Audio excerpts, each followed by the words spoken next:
Welcome to the world of marketing, where everyone seems to chase the next big viral hit. But here's a shocking fact: 70% of marketers believe that virality is crucial for success.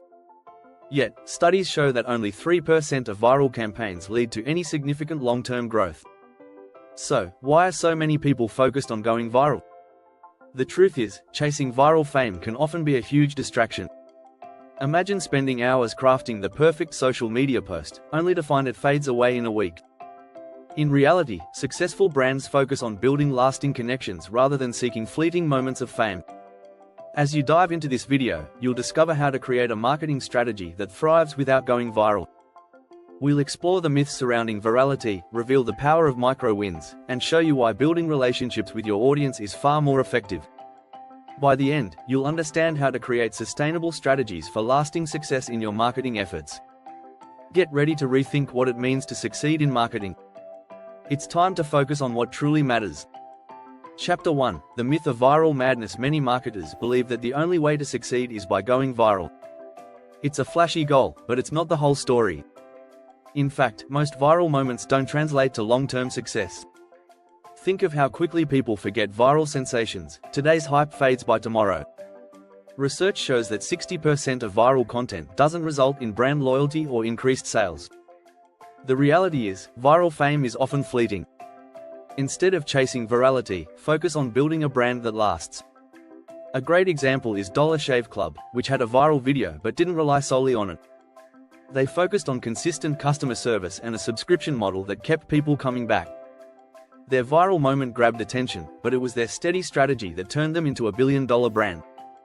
Author Seth Godin talks about this in Purple Cow. He says, "Being remarkable doesn't mean being viral, it means being worth talking about. It's better to be remarkable to your core audience than to a crowd that won't remember you next week." Viral content can be fun, but it's like a sugar rush for your business: a quick high, then a crash. The key takeaway: don't build your strategy around trying to blow up. Focus on strategies that offer steady, reliable growth. That's how real success happens. Remember, virality is unpredictable. But your strategy? That's in your control. Chapter 2: Micro Wins. Mega impact. Small wins might not seem glamorous, but they add up to something powerful. In marketing, consistent, incremental improvements often outweigh one-time viral hits. For example, companies that focus on improving conversion rates by just 1% can see a 20–30% increase in revenue over time. That's the magic of compounding in marketing. One of the most underrated strategies is optimizing your existing content. According to HubSpot, businesses that update and republish their old blog posts see up to a 106% increase in traffic. You don't need to go viral when you can simply work smarter with what you already have. This concept ties in with the Kaizen principle, a Japanese philosophy of continuous improvement.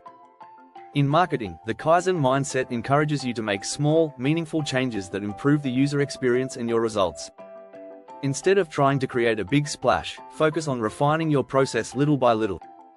Over time, these micro wins lead to mega impact. Another approach is honing in on customer feedback. Listen, adapt, and improve constantly. A company like Airbnb didn't explode overnight. They continuously listened to their customers and made incremental improvements to their platform. This allowed them to grow steadily over time and create a global empire.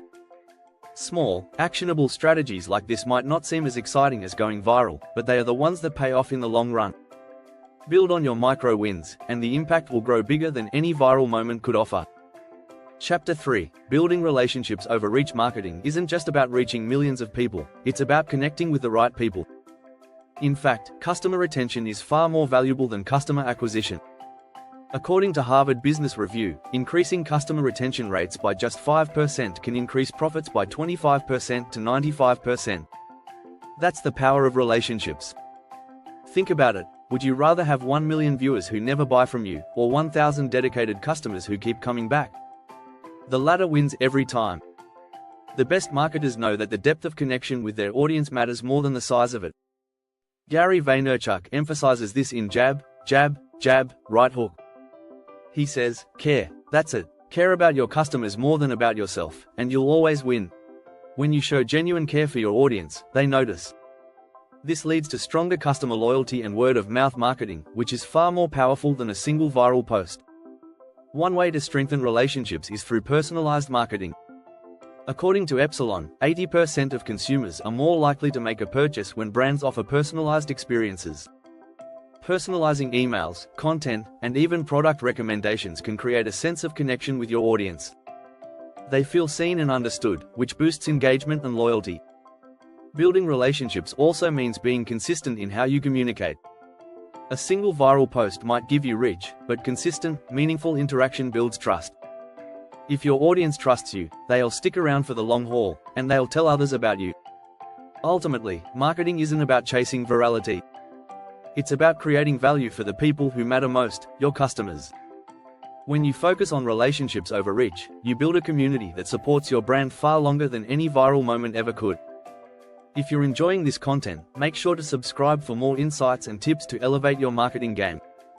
Chapter 4: The Power of Evergreen Content. Evergreen content is a treasure in the marketing world. Unlike trending topics that fade away, evergreen content remains relevant over time.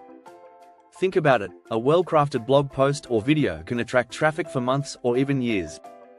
According to HubSpot, evergreen content can bring in 80% of your website traffic. That's huge. Creating evergreen content means focusing on timeless topics. For example, how to save for retirement will always be useful. In contrast, the best summer trends for 2023 quickly becomes outdated. By investing time in creating content that endures, you ensure steady traffic and engagement. One powerful strategy is to identify common questions in your niche. Use tools like Answer the Public to find what your audience is asking. Then, create detailed guides or videos that address those questions. These pieces can continually attract new visitors as they search for answers. Another approach is updating and refreshing your existing content. According to SEMrush, updating old blog posts can increase their traffic by over 100%. Regularly revisiting and improving your content keeps it relevant and useful, driving ongoing traffic and engagement. Evergreen content also establishes you as an authority in your field. When people find reliable, long-lasting information, they trust you more. This trust can lead to more shares and, ultimately, more sales. As content marketing expert Joe Pulizzi says, content is the atomic particle of all digital marketing. Remember, the goal is to create value that lasts. Instead of chasing the latest trend, focus on what your audience will always want to know. That's how you build a lasting online presence. Chapter 5: Niche is the new scale. In today's marketing landscape, targeting a niche audience can be more powerful than trying to appeal to everyone. It might seem counterintuitive, but narrowing your focus allows you to connect more deeply with your audience. Research from Demand Metric found that niche marketing can lead to 66% higher customer retention rates. When you cater to a specific group, you can tailor your messaging directly to their needs and interests. This leads to more effective marketing campaigns. For example, Blue Apron didn't try to compete with all meal kits. Instead, they focused on cooking enthusiasts who wanted fresh ingredients delivered to their doors. By catering to a specific audience, they carved out a successful niche. Moreover, niche marketing often has less competition. With fewer players in the space, it's easier to stand out. Instead of being one of many voices, you can become the go-to expert for your niche. As Seth Godin puts it in This Is Marketing, people like us do things like this. When you find your tribe, you'll see loyalty and community grow. Identifying your niche starts with understanding your audience. Conduct surveys or use analytics to determine who your best customers are. Look at their interests, pain points, and preferences. Once you know your audience well, you can craft tailored messages that resonate deeply. Lastly, don't be afraid to embrace your niche publicly. Share your unique perspective and experiences. This authenticity will draw your ideal customers to you, creating a community that values what you offer. Focusing on a niche doesn't mean limiting your potential, it means amplifying your impact. When you know who you serve, you can serve them better, leading to long-term success. If you found these insights helpful, don't forget to subscribe. Join our community for more tips and tricks that will help you master your marketing strategy and achieve lasting success.